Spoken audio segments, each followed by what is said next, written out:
All right. Hello, Verena. Hi, Jonathan. It's so good to see you. So good to see you. I'm excited to talk about Jupiter in Taurus. Me too. But it's more a soft and gentle excitement, I would say, Hmm. with Jupiter Hmm. and Taurus. Definitely. I would say before we start, maybe you want to say one sentence about you, and I can share one sentence about me, and then we dive into Jupiter. What do you want? Sure. Yeah, that sounds good. My name is Jonathan Coe. I am an astrologer, I'm a mystic, I'm an artist, and I would say in terms of astrologically, my practice is a blend of a bunch of different things, but it's primarily uh, the foundation of it is Hellenistic astrology, but I'm also an Akashic Records practitioner. I am trained in energy and intuitive healing, so all of that kind of comes into play. And I currently am based in New York, in Brooklyn, but I'm not currently there. So this is not my home. I'm currently house sitting for someone. And yeah, it's this really beautiful Taurian, very green Venusian background. So I yeah, that's a little bit about me. Mhm. I already said you decorated your environment so that it fits to today's Yes, exactly. conversation about Jupiter and Taurus. Hmm. Yeah, I'm Verena Borell. I am an evolutionary astrologer and an astrologer in evolution. So, yeah, I consider myself as an astrologer and as a channel. So, I would say my astrology foundation is definitely evolutionary astrology. So we both studied with Sabrina Monarch. I Hmm. studied with Ari Moshe Wolf too. And but I enrich evolutionary astrology, especially with the Akashic records. My the connection to the spirits world. I would say my own intuitive knowledge or what wants to come through me. I would not say it's my own, so it's what Hmm. wants to come through me. And I mean, we often talked about that what we receive from the Akashic field is always in alignment with the current transits, with the planetary configurations. So I would say that, yeah, my approach to astrology is very soul based, and I'm currently living in Austria, in the south of Austria. And yeah, I think more about what we offer. We can talk about that at the end of the conversation, but that is maybe the most important things about me. Yeah. Yeah, And we are both children of Mercury. I think that this that's is worth mentioning. why we bridge astrology with other healing arts and channeling and the Akashic records. And Yeah.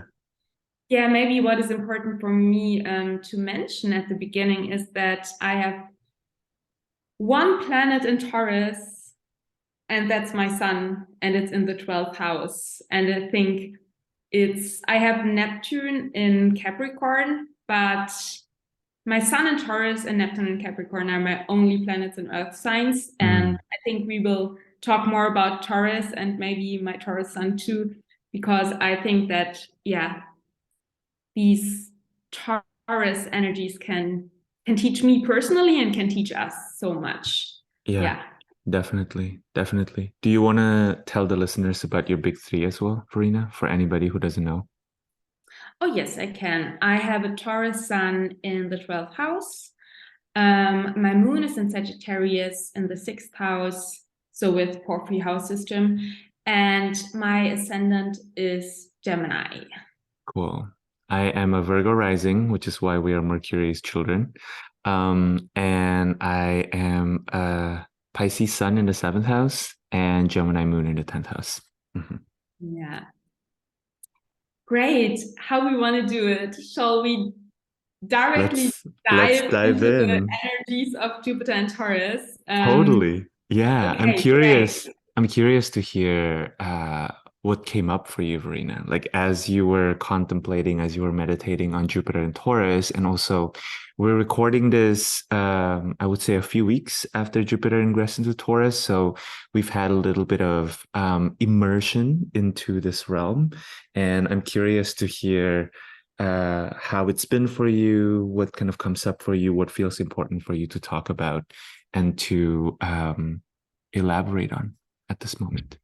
Yeah, there are some topics I think we definitely must dive into, but to start this conversation, I think it's important to come from the linear timing that Jupiter in Taurus comes after Jupiter in Aries. Mm-hmm. And I think that was so present for me especially around the time when Jupiter ingressed into Taurus, because the months with Jupiter and Aries, and I have natally Jupiter in Aries, and I have my North Node and Venus in Aries, so it was for me a very intense time with Jupiter and Aries. And I had the feeling that we all, and I saw it in the life of my client everywhere. And I mean, during the time that Jupiter was in Aries, we also had Mars, the Aries ruler, going retrograde in Gemini. And we had this huge Aries stellium in March. And 2 new moon, 1 solar eclipse in Aries. And there was this whole Aries energy that it was exciting, but exhausting.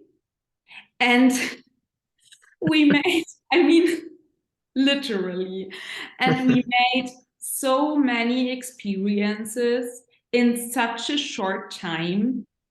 And it felt really like my life felt a little bit like a battlefield on the one hand, and on the other hand, like a big adventure trip too. So it was adventurous, it was exciting, but yes, it was a lot.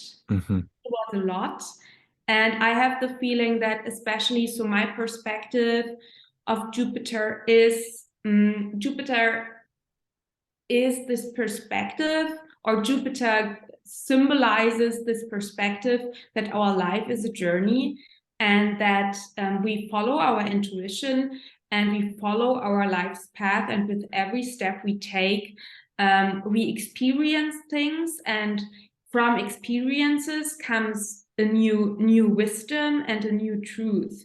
So Jupiter is so much about our personal truth and our personal wisdom, which is based on experiences. And with Jupiter and Aries, I had the feeling we experience, but we don't have the time that is needed, that experiences can transform into wisdom and into truth and into something that we can build upon. And I have the feeling that with Jupiter and Taurus, it's so needed that Jupiter is now in Taurus. And interestingly, it does not go back into Aries when Jupiter turns retrograde. So it really stays very steady in Taurus. And I think the first topic that I feel with Jupiter and Taurus is really the integration of all of our experiences that we made over the last months, and really the digestion and integration, and really slowing down, taking a deep breath, no more running, finding our own pace. So with Jupiter and Aries, our journey was an adventure trip. And with Jupiter in Taurus, our journey, it's more like a walk.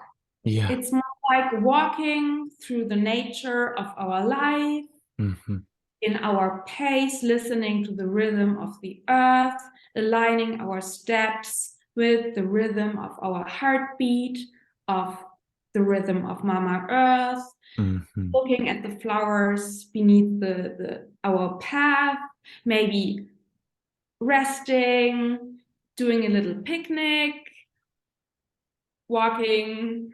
So it's a completely other pace. Yeah. And I recognize in my environment and in my own life that there is this deep, deep desire for rest and for more slowing down and for more softness and gentleness. Yeah. So Yeah. that is what, yeah, that is, I would say my entry point into the topic, but I would love to hear from you what you are feeling. Yeah, I love that, Verena, so much. I appreciate you reminding us that Jupiter in Taurus comes after Jupiter in Aries because as you were speaking, I was reflecting back on my experiences with Jupiter in Taurus or Jupiter in Aries, rather, and how intense that was, and it really felt like that was a moment of a lot of friction. That was a lot of moment of new things kind of being birthed and new ways of being. Um, what I experienced that felt really important to share is that, this period of Jupiter in Aries also ushered a lot of changes astrologically for us, right? So Yeah. we had Saturn moving into Pisces, we had Pluto moving into Aquarius, and then as you mentioned, the two um, eclipses, right, both happening in Aries, and that was in some ways, I think it brought up a lot of new themes. And in my own experience, what I noticed was that there was a lot of, um, I became more aware of the ways that my skills and my tools may not be sufficient for the kinds of new experiences that I'm now facing. So, in a sense, it's like, you've been training for a while. I'm a musician, so I'm just going to use like a musician analogy, right? If you've been training yourself to play the scales a certain way and you've been used to playing pieces or music, right, that has those scales, then you're really used to it and you feel great. But then all of these changes started coming in and you started realizing, oh, I needed to practice using the scales a different way. But you realized that when you were on stage. And so you're kind of in this moment of like, okay, I just have to like do the best I can do and see what comes up, right? But I think now with Jupiter shifting into Taurus, what I'm feeling is that for many of us, it's like stepping off stage and going back into the practice room and trying to figure out, okay, how did that go? That was kind of brutal. That was kind of bloody. How do we bring in maybe a little bit more skill, a little bit more awareness? Where can I refine, which I think is also a Taurian words, where can I refine some of the um, ways that I was showing up? And where was I learning new ways of being that I didn't even know I had within me, and how can I maybe incorporate that more into my daily ritual or just um, my way of being, my more automatic default way of being. Yeah. And I think Jupiter and Taurus to me also feels like I love that you were bringing the body because the main phrase that came up for me for Jupiter and Taurus when I was contemplating on it was the body as the wisdom keeper, Yes. you know? Yeah. And I'm kind of this is my playful revising of the very famous work by Bessel van der Kolk, The Body Keeps the Score, because Yeah. I don't know if I really like. I mean, look, he's right. The body does keep the score. But I think I've been thinking about what are some of the more generative, what are some of the more pleasure-oriented way of looking at that concept. And I've been thinking about, the body keeps the score to me. Sometimes when I think about it, when I feel into that sentiment kind of has like a little bit of like a revenge quality to it. It's like the body keeps a score, the body does not forget, so you Mm. better be perfect, right? I mean, and again, this is like my own Virgo rising probably, I you wanted to know. say your Virgo rising is Tuning into that, it's like, tuning oh, in. there's a little bit of like a an edge to that. But I think thinking about the body as the wisdom keeper is so much more regenerative. Like to me, it's thinking about how our bodies are really kind of this it holds kind of this grandmother quality to it, right? It brings all of these different wisdoms from different parts of our lives, maybe even from past lives, if that's part of your cosmology. And so many of us, for so much of our lives, have been taught to suppress the desires and the needs and the preferences of our bodies. And I think Jupiter in Taurus is bringing more of an awareness, bringing more of this uh, bridging between the conscious mind or the conscious parts of us that can connect to the body and the more automatic part of our experience, right? Of our somatic experience. And so, um, yeah, I think one final thing I will say before I pass it back to you is, Taurus rules my ninth house as a Virgo rising. And what I've noticed since Jupiter has been in Taurus is that I haven't been in my own home, that I've Mm. been expanding, I've been traveling, and I've been actually in other people's homes like I am now. And so I've been experiencing this remembering of how, when it comes to it, at the end of the day, my body is my primary home. I wanted to say that. Yes. Yeah. Yeah, exactly this sentence. Yeah, that Mhm. no matter where you are, your body is your home, and it's time to rest inside of your body and allow your soul to rest inside of your body. Yeah. Beautiful. Yeah. Yeah. Is there more that you want to say around that? Yeah, I would love to. And I would actually love to dive deeper into this body wisdom part with Hmm. you because that is maybe, yeah, one of the two, the second biggest topics for me. We can talk about that afterwards because I think this body wisdom part is, yeah, so important for me when I contemplate and feel into Jupiter and Taurus. But yeah, so I really wanna dive deeper into that. But before that, I wanted to say just you said so beautiful things about Jupiter and Aries and Jupiter and Taurus and this image that you brought in with the stage and that we are stepping back now. And I think that you mentioned the word refinement. I connect refinement also with Virgo. Hmm. Um, and for me, this Taurus refinement is very much about the resources. So when Jupiter was in Aries, it was like sometimes I felt like I must perform now. I must do it because I have no time. But I actually don't have the resources, so I don't have the capacity.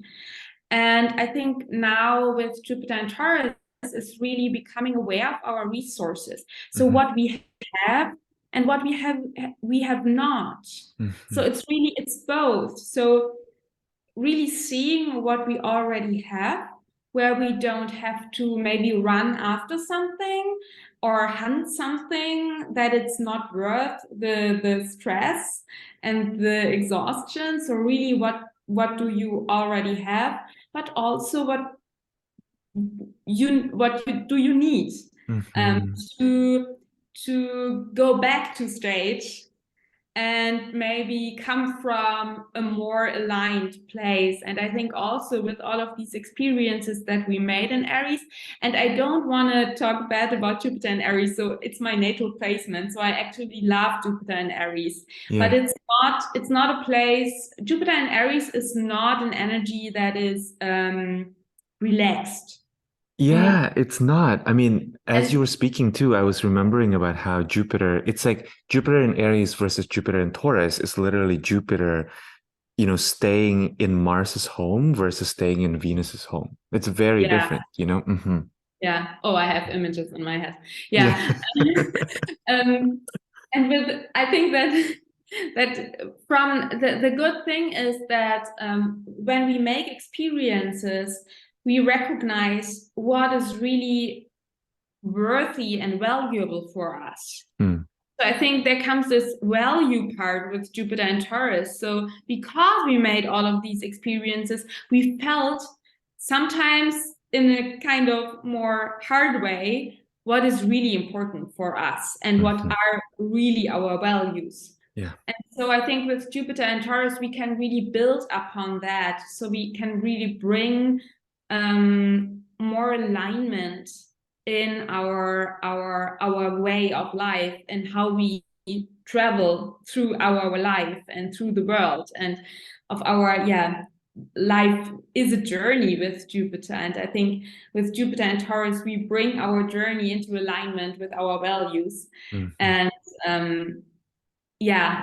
so, and now coming to the body wisdom part, I think it's so interesting that also Mercury had its retrograde in Taurus and is still in Taurus when we have our conversation today on May 31st. Yeah. And Mercury was also in Taurus while Jupiter ingressed into Taurus. And I mean, Jupiter is the ruler of Sagittarius, Mercury is the ruler of Gemini and Virgo. So so Mercury and Jupiter are, looking at each other, or Mercury is more connected to our linear thinking or what we learn. I feel Mercury is very much about, I want to learn more, and Jupiter is more this right brain thinking, this knowledge that comes from experiences, following your intuition.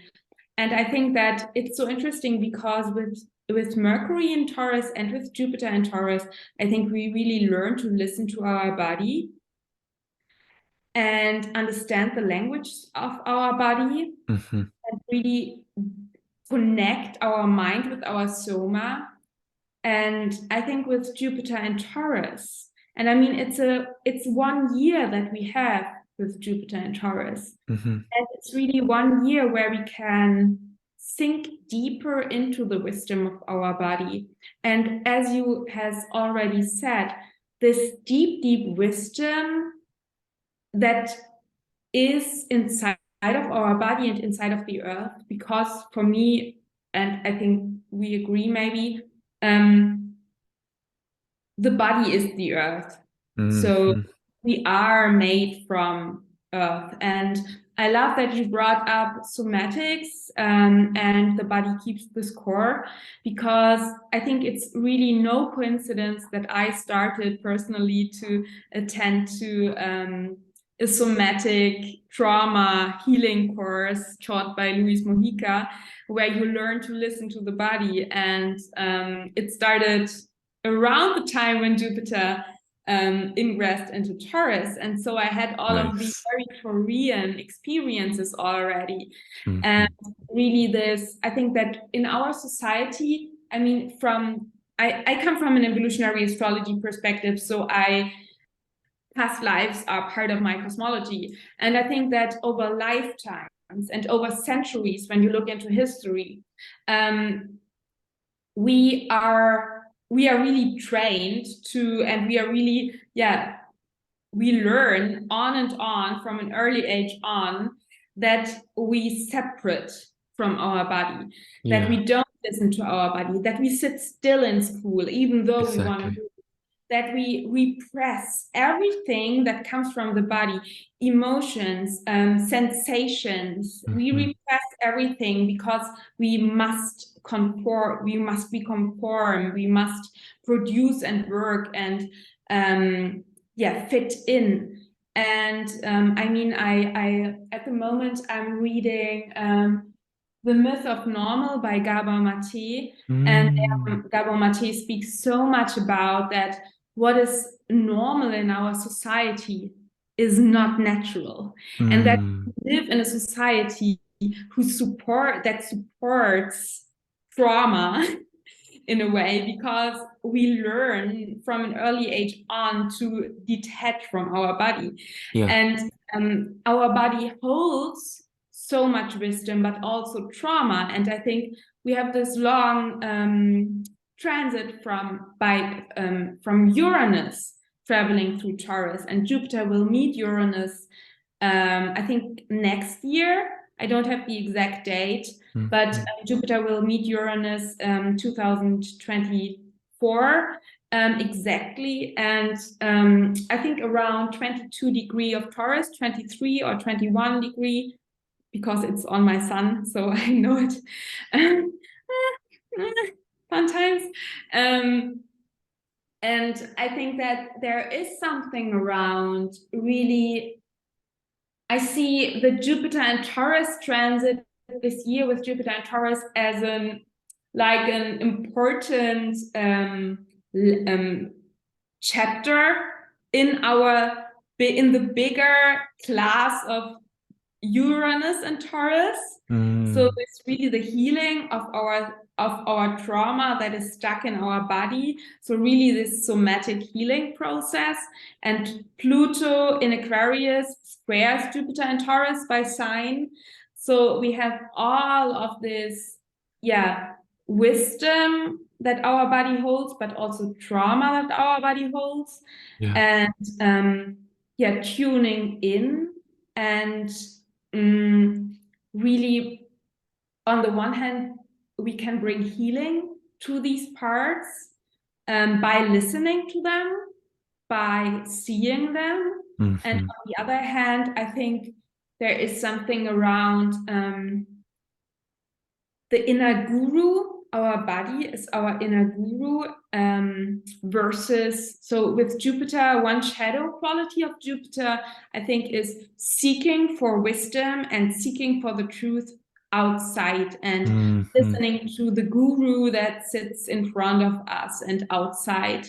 And I think it's good to have teachers outside. That's very healthy and normal and good. But they should never be a substitute for listening to our own inner truth. And I think with Jupiter and Taurus, this inner guru that is actually our body wisdom, that is connected to the wisdom of the earth. Yeah. So emphasized. Exactly. I would even go further than that, Verena, and say that to me, the trauma is the wisdom. Yeah. And it's one and the same, because I think that, as you so beautifully put, when we turn toward that trauma, when we witness that trauma, and when we bring not just attention to it, but full loving compassion and permissioning to that trauma, it increases our capacity to be able to look into the wisdom that is within us, right? Because I do think that, this is something I've been thinking about a lot, which is the dynamics of cults and the dynamics of people ceding their spiritual or somatic authority to another person, right? When we think about various cults, especially, in like kind of the mid 20th century, in the 60s, there were a lot of like these cults that came up, right? I think what distinguishes between a cult and a social movement, right, or just a group of people who are bound by the same collective value, I think the difference is that with cults, often people give up their own knowing and their own physical body authority to another person. Right. Yeah, to another person. Like you see, I think, you really cross that line between like just a bunch of people, hanging around a teacher versus a cult, when there's a certain level of like people needing to let go of their physical body anatomy or autonomy. That's so funny. Anatomy, autonomy. Yeah. Their own physical body autonomy to another person, right? Who tells them to do something with their body that they don't go back into themselves to discern. They don't have an option to do that. They just kind of go straight into doing it, right? And so I think one of the reasons why that is often because there's this really interesting, funny paradox about being human, where for a lot of us, we it's not comfortable to continue to stay in our experience. There's something about getting out of it, right? Getting into that trance state, thinking about traditionally how Jupiter also rules Pisces, right? Which is about like that vastness of spirit. There's something about how we as humans are geared towards wanting out of body experiences. And I think part of this is because when we look into our bodies, we are confronted with the limitations, right? We're confronted with the pain that we hold within. And so, what you were saying earlier about gaining skills, gaining learning techniques, having teachers, having communities where we can, collectively be in a space where it is normalized for us to look at our bodies and our bodies' responses. And we have people who help us normalize whatever is coming up, right? So that we can increase our capacity to actually look at the thing is really important. Because as we do that, we also, I think, begin to decrease the need to go outside of our bodies to seek that wisdom, right? Because we understand that that wisdom resides within us. And often that wisdom is kind of covered in maybe this layer of pain, of trauma, of shame that um, often melts away with a little bit of attention, you know. Yeah. Mhm. I totally agree, Jonathan, and thank you that you, made this connection between the wisdom and the trauma. Mm. And what came up for me is that when you said that we are often seeking for these out of body experiences, and Jupiter is the traditional ruler of Pisces, and when we look at the natural zodiac, there is this square between Sagittarius and Pisces. And I feel very much that. I think, or what came up for me when I channeled the Akashic records is that I think our soul knows that on a soul level we are more than this body. Mhm. So there is this, I think, this natural seeking of the soul that incarnated in a human body to seek for oneness and to seek for out of body experiences, because it knows that this is the natural source. Mm. And that's subconscious. That's because so many cultures, I think, experienced have kind any form of drugs is part of rituals and rites and everything. So I think in every indigenous culture is some sort of medicine, some sort of drug Mhm. that brings you into states where you can leave your body and Yeah. enter into states of oneness.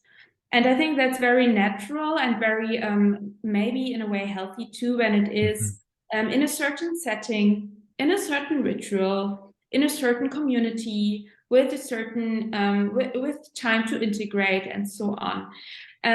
But I think that there is another dimension to this.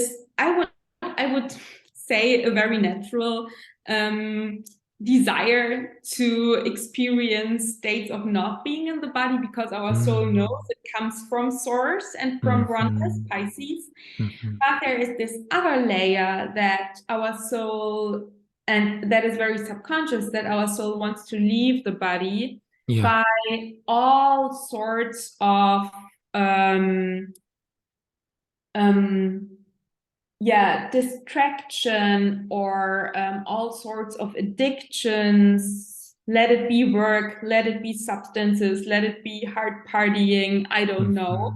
Mhm. Let it Mhm. be chocolate, I don't know. Because we connect our body with pain. Yeah. And this is deep. And I think that if not in this lifetime, in our past life, we all experienced situations that overwhelmed Mm. our body in this situation at Mhm. that time, and that is the trauma. So I think Yeah. very important to say it's never the thing that is happening that is the trauma. The trauma is when your body is overwhelmed by a situation and is then stuck in this in this state of overwhelm. And I think we all every I would say that every soul on this planet has experienced in a way trauma. Yeah. And Yeah. and because of that, I think we have this tendency to subconsciously want to escape our body all the time. And we live in a society where traumatized bodies teach traumatized bodies to Hmm. detach and detach and detach. And there's this deep, deep fear in many of us to connect with our body, to really allow our soul to rest in our body and to be carried by our body. And because it is true that it's not safe all Yeah. the time to be in a body. I mean, it's true. It's not safe. I mean, because the body eventually you will die. Yeah, yeah, You yeah, know, like this yeah, is it's so fascinating because I've been thinking about how, in a sense, right, the experience of the soul being in a body is similar to it's like, okay, this is kind of a very rough, so content warning graphics here. But it's like, imagine if you bought a plane ticket, right? Or like imagine if you bought an experience, that that at the end of the experience, you're just gonna like, I don't know, like the plane is gonna crash or something like that, Like for a oh, fact yeah. the soul signed up to be in this body, knowing that, I don't know, give it like 80, 90, 100 years, give or take, and it's gonna fail. Like the organs are gonna fail.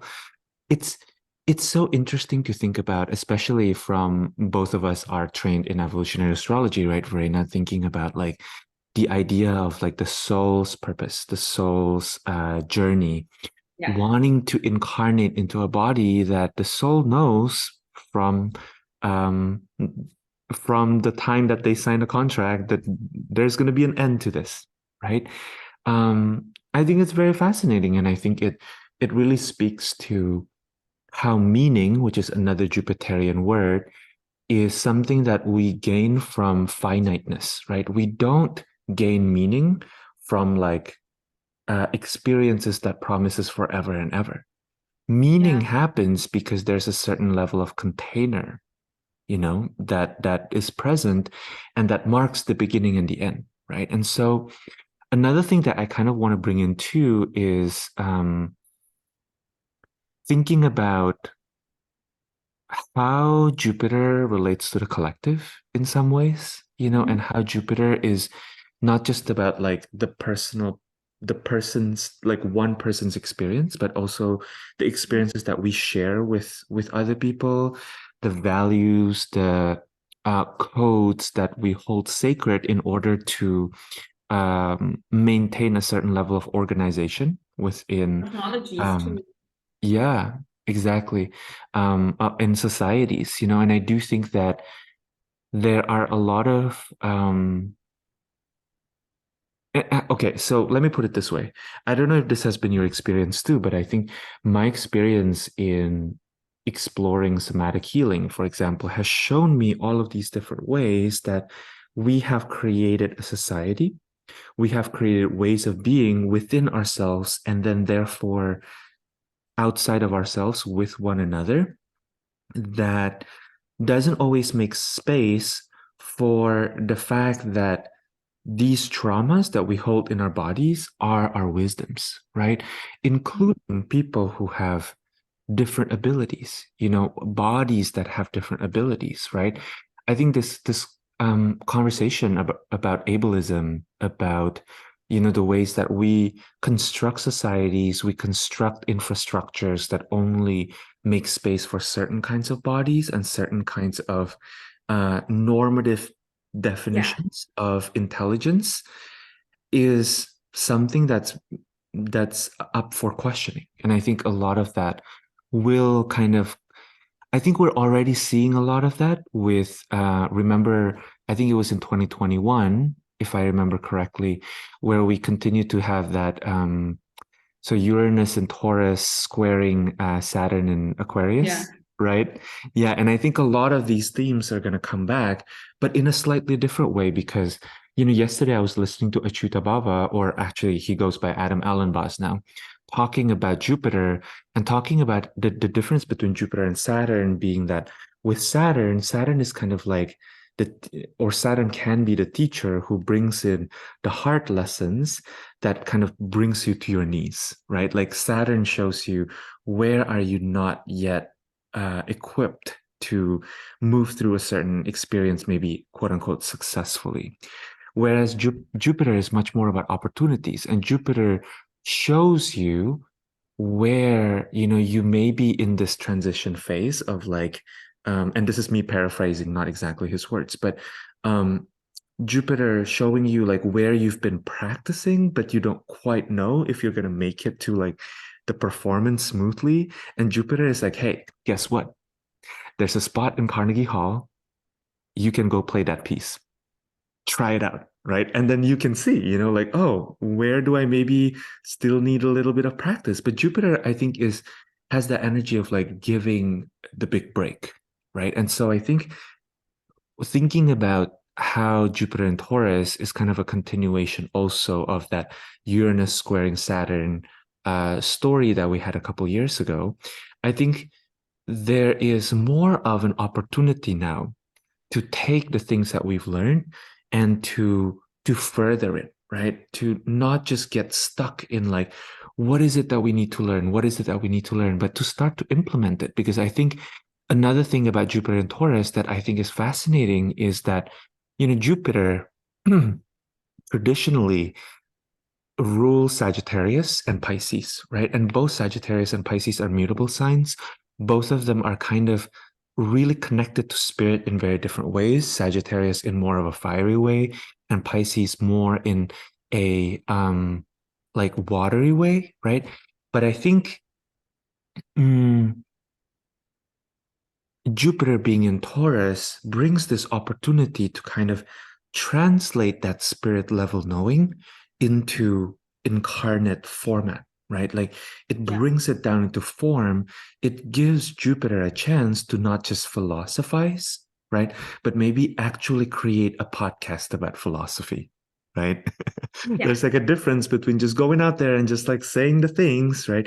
Versus like putting it into action, um, maybe creating an offering or creating an experience or really putting that into practice. Where do our values, where do our philosophies meet meet real life, right? Meet real problems and real situations that then can actually have the opportunity to deepen our relationship with that philosophy, with that way of thinking. Mhm. Yeah, I so agree with that, what you're saying. And what came up so strongly for me the last days when I entered the Akashic field was also this bridging soma and soul. So Mm, really mhm. this connection between yeah, what you're saying, not only have lofty ideas, but really bring it into you decided to incarnate. So Exactly. there is this calling, this mission to be in the body and Mhm. to bring your higher wisdom into your body. And I mean, our body is the tool for being in this life. I mean, we cannot create something, we cannot build Taurus something without being in a body, without having a form. So our spirit and our soul might be bigger than our body and might go lifetimes after lifetimes. Mhm.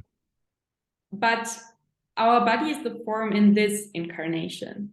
Yeah. So there is a certain degree of commitment Mhm. that comes with Taurus. I would say Taurus in general is the commitment that our Aries spark finds a form, our body. And I think that there is something about what you were saying about 2021, the Saturn square Uranus and Taurus. And I feel when I look at Jupiter as a social planet, I really can I see now that many of my clients have really this deep desire in regard to their work too, to slow down, to find ways to go through their life that are more sustainable, Mm-hmm. more within our own capacity, more natural. And Sagittarius and Jupiter for me are and I'm strongly influenced by Ari Moshe Wolf there. So it's so much about really what is natural for us. So Mm-hmm. what really feels natural, what is true for us, true because we feel it's true, not Yeah. because we can logically um, explain why this is true, just because we Mm-hmm. feel it's true. And our truth changes with every step we take. So it's a Absolutely. sign. So Jupiter is we go through our life, and so goes our so we make experiences, and so our truth changes. And I Yeah. think with Jupiter and Taurus, we have this, it's a very conscious walk through our life, a very embodied walk through our life, Mm-hmm. and a walk where we can, or where we are invited to regularly take a break Mm-hmm. and feel and sense what is true, and really trust our sensations. And I think that from this social planet perspective, I saw when Uranus ingressed into Taurus Mm-hmm. 2018 and 2019. Mm-hmm. And at that time, all of these things started around somatics. And I think trauma and somatics really came up. And in the last Mm-hmm. years, it came really up with all these embodiment became Mm-hmm. a thing. I mean, before that, nobody talked about embodiment. Yeah. Now, embodiment is yeah, it's a vocabulary, so to say. Totally. And I can Totally. imagine that all of these things that are more around embodiment and around somatic healing practices, and that this becomes Jupiter bigger Mm-hmm. and expands. And I think that it is super important because Jupiter will be in Taurus while we have the shift from the North Node that is actually not, that is currently in Taurus, will travel into Aries. So we have this Aries Libra energy in the field. And I think that with Jupiter and Taurus, and it's Aries Libra is so much about, and I think we will do another conversation about Aries and Libra, Yeah. but I think it's important to mention that Aries and Libra is very much about the I and the we. So how am I in relationships? And I think a key to that whole thing is Taurus listening, Jupiter and Taurus, so listening to your body's wisdom, being self-sovereign, not seeking outside for Mm-hmm. validation, Mm-hmm. Libra, or for inspiration, Aries, or for the truth, Jupiter, but really our own body sovereignty, and Yeah. listen to our inner voice. Mm-hmm. And I mean, there is this beautiful yod between Taurus. Oh no, sorry, Taurus, Pisces, and so there's an inconjunct between Taurus and Libra. So Mm-hmm. I think it's very important that we really tune in with our Jupiterian body wisdom, Mm-hmm. and Mm-hmm. so that we don't get stuck in between the I and the we, and all of these conflicts that may arise there. Yeah. And there was another thing that came up for me. I really want to dive into or hear what you are feeling, the abundance of simplicity. So Mm-hmm. I think that with Jupiter and Taurus, for me, it's I see it in my own life, and in my client's life and my friend's life. So simplicity is richness. Mm-hmm. So I today is my first working day, I took 2 weeks of staycation. And in that time, so here in Austria, spring is here, early summer is here, and we had a very long and very hard winter with lots of rain, even in the spring, and now the sun is back, and I bought some tomato plants for my terrace, and I bought some roses for my garden. And when I looked at my little tiny garden with these tomato plants and herbs and a little cucumber plant, I felt so rich. And I felt so abundant. Yeah. And I felt so Jupiter and Taurus. And it's so simple. It's not big things. It's Yeah. this abundance that comes with simplicity and this feeling of when I let go of things, when I'm getting rid of things that I don't need, then there's so much space. And that Wow. so abundant. I love that so much, Verena. I was just smiling the whole time I was hearing you talk about this because a few days ago I had a conversation with one of my energy work teachers, and um, we were talking about doing a lot of things, which my Gemini moon really likes to do. And then I asked her, I was like, "Do you think I'm overwhelmed?" And she says, "No, I think you're underwhelmed." And I was like, what? But then I felt the truth of that because when you are, and this is not at all to say that the Gemini way of doing things is not valid, because I mean, hello, you're talking to Gemini moon here. I And clearly like Gemini to, and Mercury, Gemini, right? Yeah. rising Mercury, Mars, all. Yeah. Exactly, exactly. So, like, I love doing a lot of different things, but I think it's important to also know when it would be medicinal to reduce the number of things that you're doing so that you have more capacity for presence for the things that you are doing, right? Something I've been noticing, Verena, in the past few months is that, and I want to kind of bridge this back to what you were saying about a lot of your clients wanting to have a more, a pace that feels more natural to them, a pace that feels like honoring to their natural rhythm. I think a lot of it has to do with a very, very simple. I mean, I'm not gonna discredit the fact that some of us are chronically overworked because of the systems that we have and how the systems are failing us.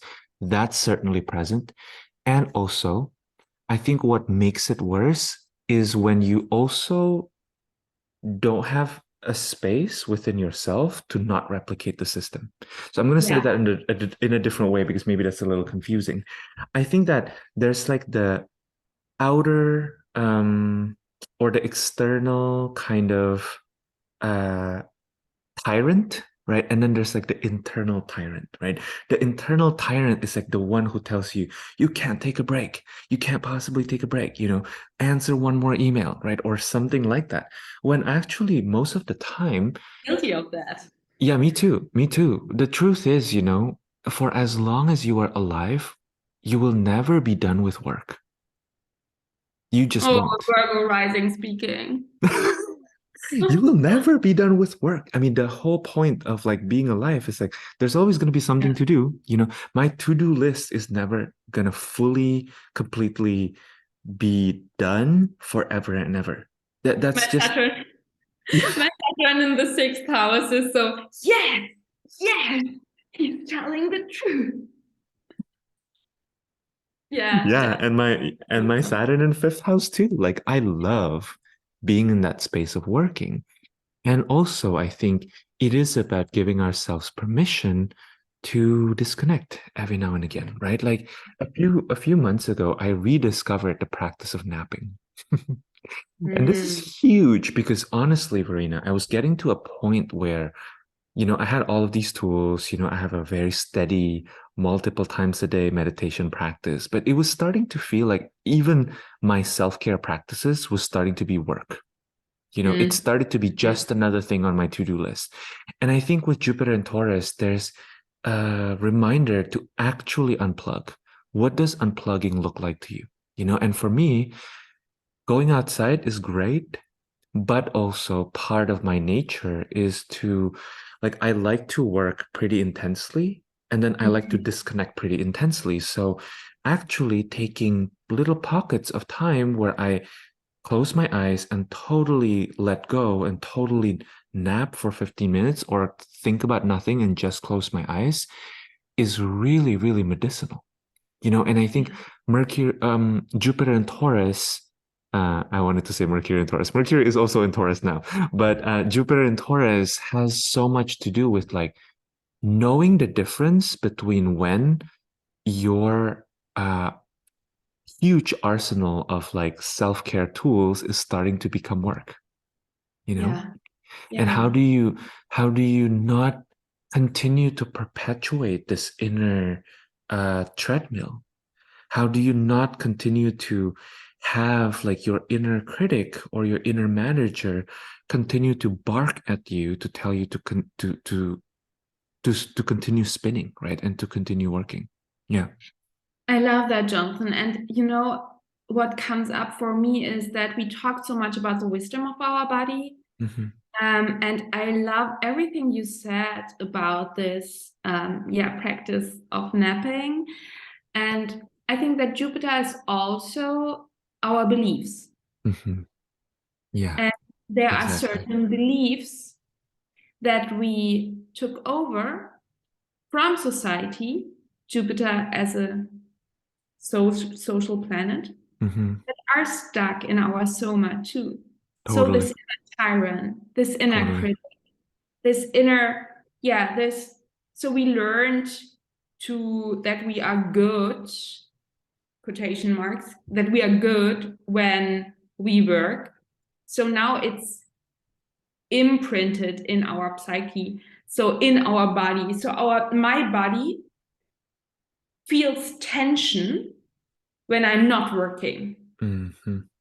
So there are these deep beliefs that are so imprinted not only in our psyche, but also in our soma. Mm-hmm. And I think that with Jupiter and Taurus, we can really heal these beliefs or become aware of these beliefs that are actually not our nature and not true, that are actually society or that come from society or our upbringing. And I think that, wide or expanding Jupiter, expanding our capacity for rest, Mm-hmm. expanding our capacity for these natural rhythms that are everywhere in nature of rest and activity, and letting go of these beliefs that are not true, that we took over from society, that we have to work in a linear way and to function in a linear way. I think that is a deep thing too. Yeah. And really to encode or I don't know, to understand when our body shows us certain sensations because of our conditionings, Mm-hmm. and to really listen here Mm-hmm. and dive deeper into that and really work with our own capacity. And I think that we often have these patterns that we don't have the capacity to rest because then our inner tyrant, as you told this thing, is activated and Mm-hmm. tells us all of these very, very, very harsh words about rest and how we are allowed, what we are allowed to do and what we are not allowed to do. Yeah. And I always have with Taurus in general, I always get these garden images. Mm. And I think with Jupiter and Taurus, it's really this deep, deep wisdom that every plant, everything, it needs care, Mm. it needs love, Mm-hmm. but it also needs some self-sovereignty. Yeah. So, I mean, I cannot, and we talked about that when we had our last session together. So we do these exchange readings every month, and we talked about that, Jonathan, and that when I care for my roses in my garden, I can water them daily, but they will not grow when I 24/7 hours hack them When and you smother them. and maybe so the grass will not grow faster when I pull it. And I Mm-hmm. think that there is something around this Jupiter wisdom of, yeah, work, do, go, follow your soul's calling, follow your mission. You have something to bring to the world, but that also means to rest and Yeah, to receive and to be open for life. I think exactly. Jupiter, shadow of Jupiter is I'm running through my life, always seeking, but I'm not, because I'm running so fast, I'm actually not seeing Mm-hmm. all the opportunities on my way. And with Jupiter in Taurus, it's more like I'm going in a pace that allows me to see the opportunities that want to come to me Mm-hmm. instead of running all the time after them. Wow. Yes. Yes to that, Verena. So, so much. And I think it's funny how, you know, this inner tyrant, right? I think this is why it's important to kind of go a little deeper with this, and I'm really appreciating this conversation we're having because sometimes I've also noticed my inner tyrant telling me, you need to rest more, but it's like, it's not so much about the content of the inner tyrant, because sometimes they're right, but it's the energy that they come into it with. Because sometimes, I've been experimenting with human design, and I am a generator in human design. And so there is some part of my design that is about working. And I love working, and I love that feeling of like having done good work and like being tired at the end of the day. And so I think, again, a lot of this is very nuanced. And so much of it has to do with moving away from what I'm calling like the idea of the eternal summer, right? That we really glorify in modernism and in capitalism, because the whole modernism, right, and capitalism too, is built on this idea that like we're supposed to produce all the time. And so, if the new capital now is pleasure, right, or the new capital is rest, we're supposed to rest all the time. And I don't think that's necessarily true either.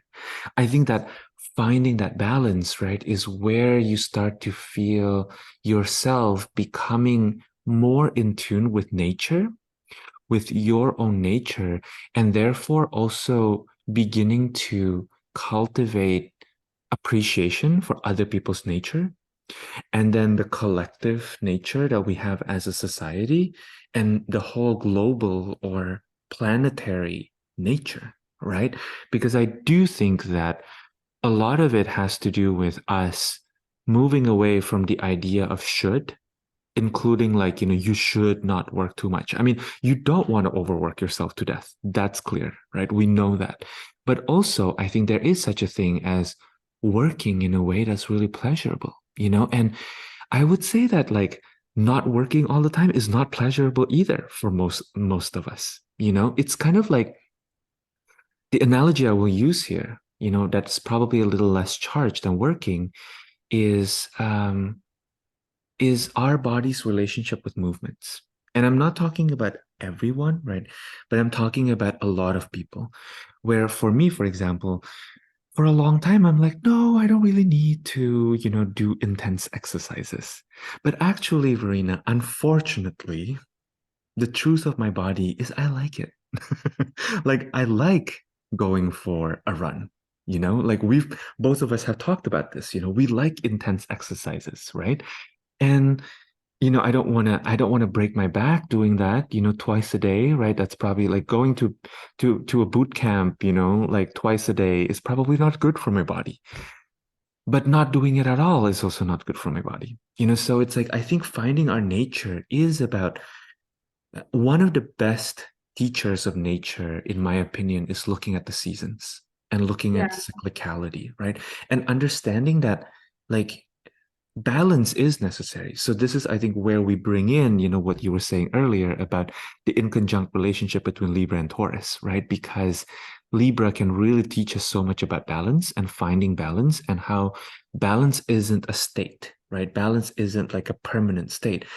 It's more about the act of balancing. It's about the act of finding balance, right? That I think is really valuable. And Taurus can really learn this from Libra because Taurus, as a fixed earth sign, can get stuck, and I think in kind of contacting, um, creating connection with that wisdom of the Libran, Taurus can also find a certain level of, I don't know, like completion, right? Maybe I don't know if that's the word, but that's kind of what's coming up for me right now. Mhm. Yeah, I feel like so strongly, Jonathan. And I mean, I'm a human design and manifesting generator, so I can Mm. relate to that work can be so satisfying, Yeah. nurturing, Hmm. as far as, or as long as it is in alignment Yeah. with our capacity. Yes. Not, and as long as it comes from a place of um, inspiration Hmm. rather than trauma reaction. Yes. And I think that what you are saying about Taurus and Libra, I really like this connection to balance and to cycles. And I also will say that I talked so much about Taurus and rest and Taurus and the natural pace, but it's not that Taurus is, it's not, I'm not saying, and I know that you don't mean or you did not hear that, but I want to say that for the listeners and for everyone who watches the video, Taurus is not, what is the English word? Lazy.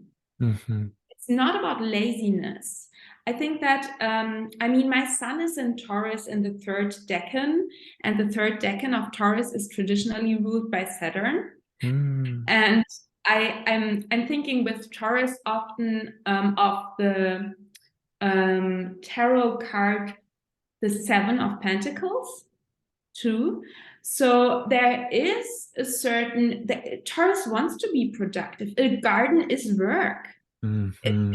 You cultivate your life. With Taurus, you cultivate your life. Yeah. You cultivate your body, you cultivate your life. And that comes with doing things, of course. And just chilling around is, I think it doesn't matter what human design type or what energy or what moon sign you are. I think just chilling around all the time, 24/7, is for, I would say, for no human being on planet Earth, really nourishing. So Yeah. it's set, we need to do something Yeah. to feel satisfied and to Hmm. feel nourished. And we are here. We have we have bodies to move, and for everybody, that means very different things. So we Absolutely. have this, we have bodies who cannot move, who cannot do, who cannot run, for example.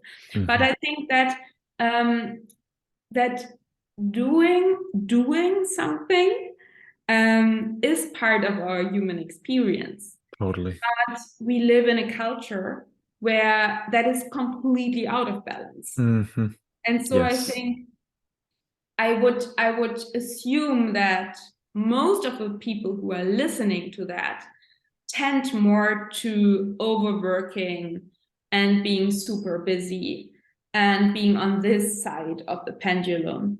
Yeah. And I think here it's really important to tune into, or to be very self-honest. Jupiter has so much to do with self-honesty. Be very self-honest.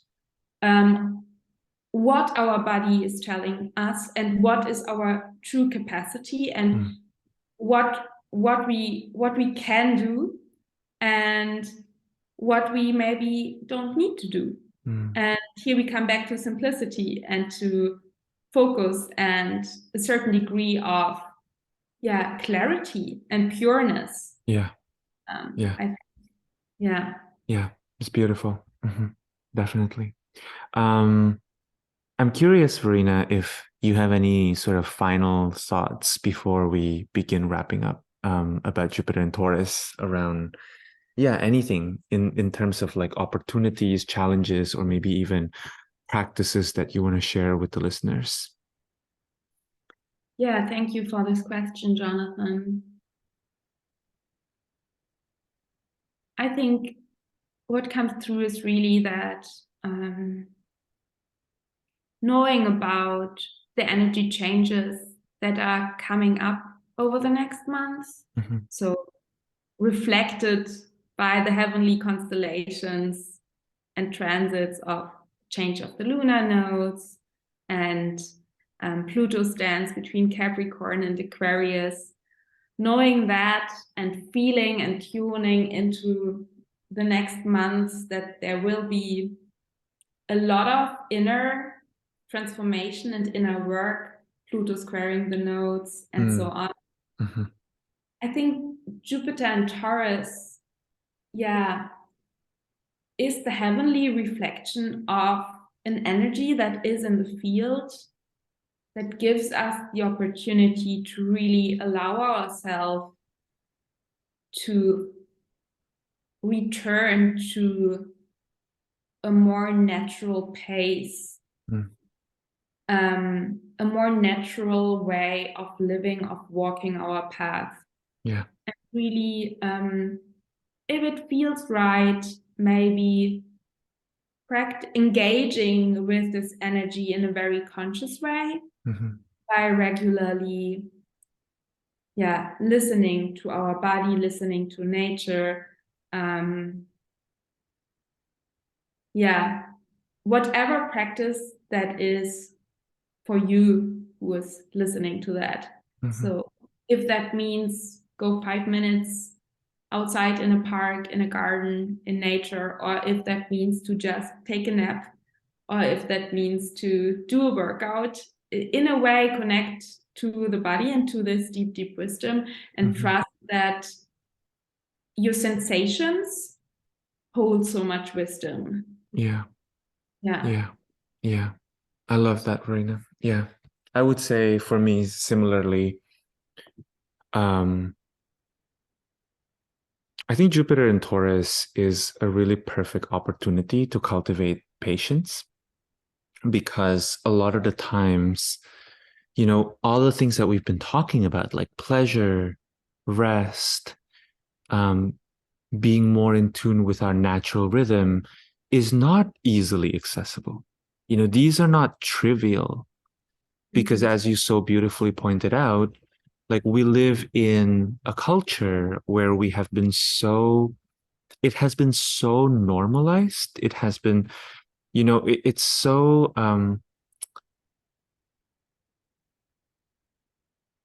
we've kind of lost touch with more of our senses, right? Like the things that are normal for us now is actually, it really defies our common sense, like our true common sense, right? And so I think that it may take a while, especially if you are, depending on where you are in your journey with this. But I would say even if you've been at it for a while, this isn't about perfection. You know, it's so interesting thinking about how, um, I've been thinking about this. Virgo is where Mercury is exalted. Uh, Capricorn is where Mars is exalted. And then Taurus is where the moon is exalted. So I think there's something about Taurus, right, as the earth sign that is where a luminary, right, the moon exalts, that has to do with um, remembering back to older ways of being, right? That may feel totally foreign to us, right? That may totally feel like it's outside of what we are so used to, and I think Taurus is also interesting because I think the point I'm trying to make here is that Taurus, to me as an earth sign, feels different than Virgo and Capricorn, because Virgo and Capricorn does have more of that labor Yeah. flavor to it, right? Whereas Taurus, I think, has more of Bureaucrat. like yeah, like more of an isness quality to it. And so I think that, you know, cultivating patience has to do with beginning to restore relationship with um with nature. And I think restoring relationship with nature often doesn't happen at the pace of the society we live in, right? It doesn't happen at the pace of fast food and, instant payment, right? And credit card transactions. So I guess practice wise, there are a few things that I had in mind. One, I would say, this might be a really great time if you're not a plant person. I used to be a total self-professed black thumb a few years ago. I wasn't able to keep plants alive. I know. You're so Taurian in that sense. Um, but learning to cultivate relationship with my houseplants have really helped me a lot in understanding what nature even is.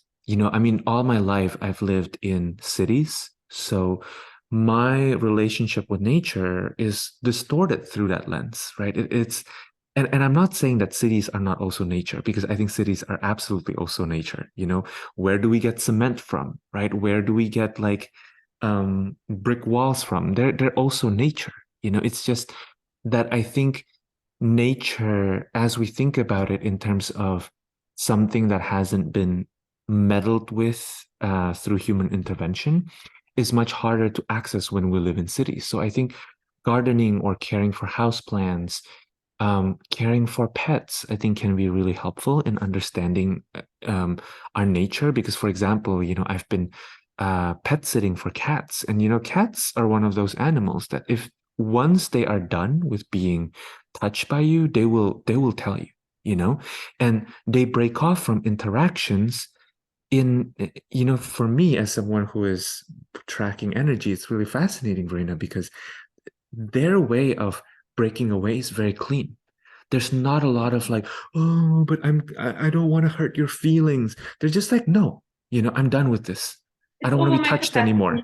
Yeah, yeah, I'm done, right? And it's like it doesn't have to be this big drama that we humans have made it to be. It can just be simply like, I'm done, I'm done, I'm good.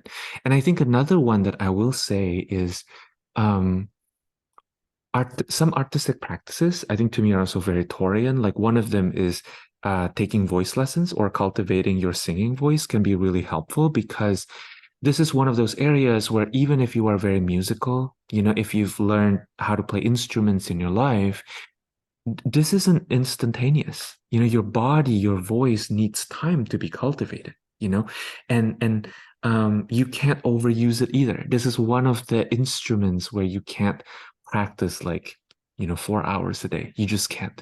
Your voice won't allow you to do it. So um it takes time, right, for the body to shift. It takes it takes a lot of patience to cultivate uh trust with animals, certain animals, right?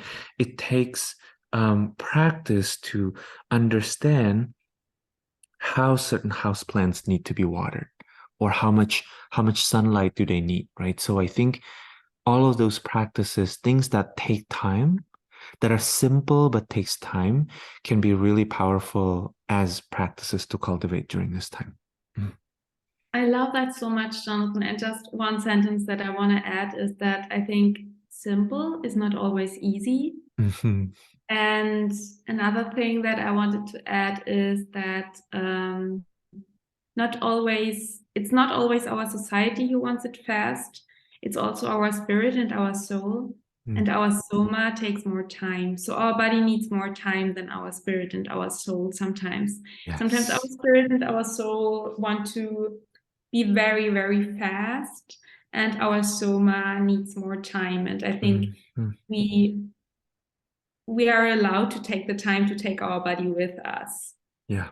And I really like the practices that you brought in. And as someone who loves horses and who goes regularly horseback riding, I think horses are for me so it's in a way Jupiterian, because it's so much connected to Sagittarius for me, but also so Taurus, because until a horse trusts you, it takes time. And what you said about the earth signs, for me, Virgo is more about refined earth, and Capricorn is more about productive earth, and Taurus is really so this feeling of taking your hand, digging deep into the earth. So really this mama earth energy that we have with Taurus, this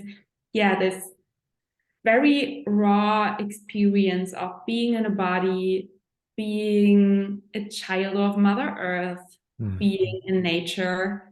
And for sure, cities are nature too, but they are refined nature that is pressed in a block.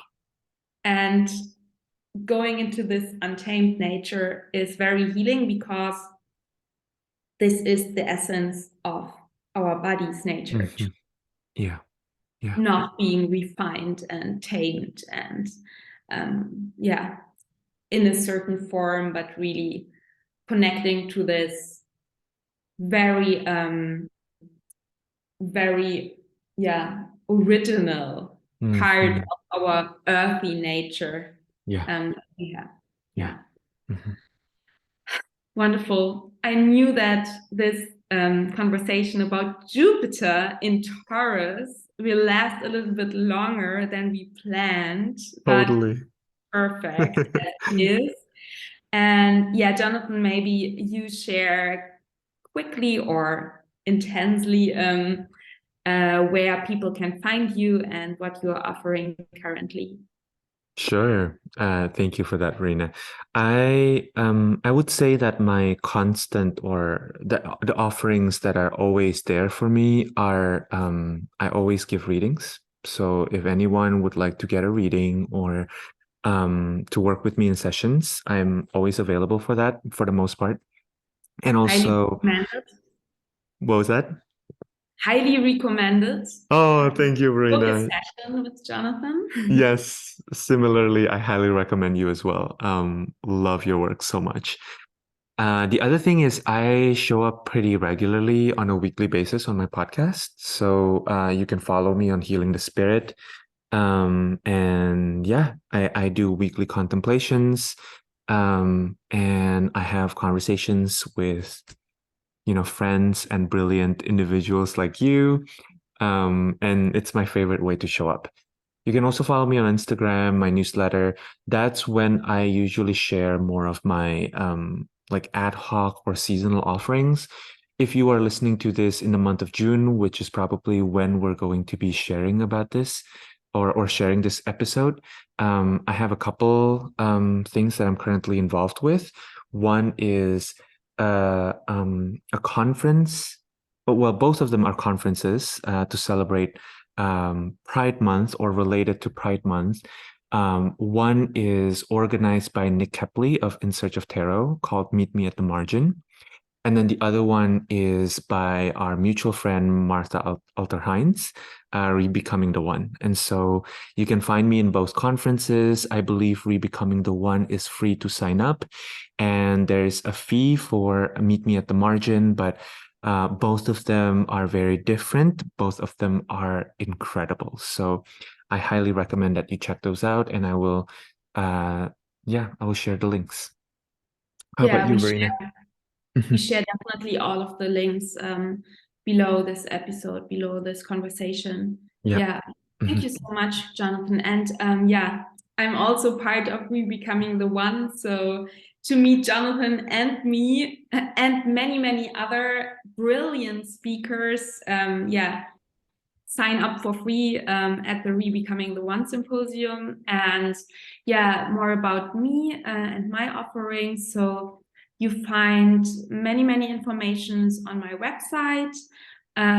You can follow me on Instagram, and you can sign up for my free newsletter where I share regularly astrology insights, energy updates, but also about my offerings. And yeah, I have a podcast in German language too. So if you're speaking German, my Mercury Dreams podcast on every podcast platform is a good resource. And I'm offering one-on-one astrology and Akashic record sessions in German and in English language. And yeah, when you're listening to that, so that is all that you can book all the time. and when you're listening to this conversation in June, I have an upcoming workshop in July about the Venus cycle in Leo. And this workshop, there are 2 dates, so one in German language and one in English language.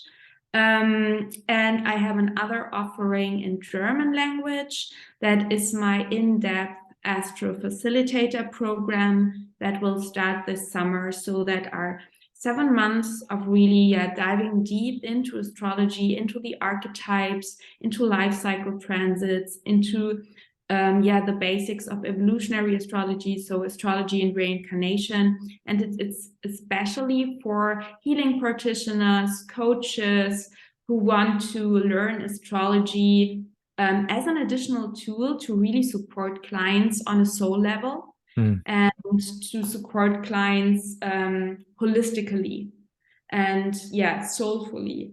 And but I think when you sign up for my newsletter or when you look on my website or on my Instagram channel, you find all the things. And I'm always very happy when you reach out.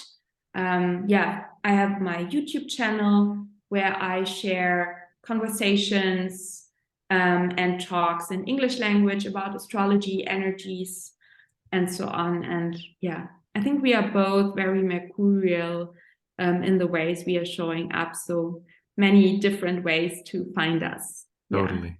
Yeah, definitely. Thank you, Verena. Those offerings sound so beautiful. Thank you, Jonathan. And I'm so excited to I think continue conversations with you. We have already thought about different topics that we Yeah. will share here. Yeah. And I think we both would love to hear your feedback to this conversation. So wherever you listen or look or watch the conversation, you can comment or you can write to us or send us any feedback. Yeah, Definitely. Yeah. Amazing. Thank you. thank you so much. Thanks, Verena. Thanks, everyone. Thanks, everyone.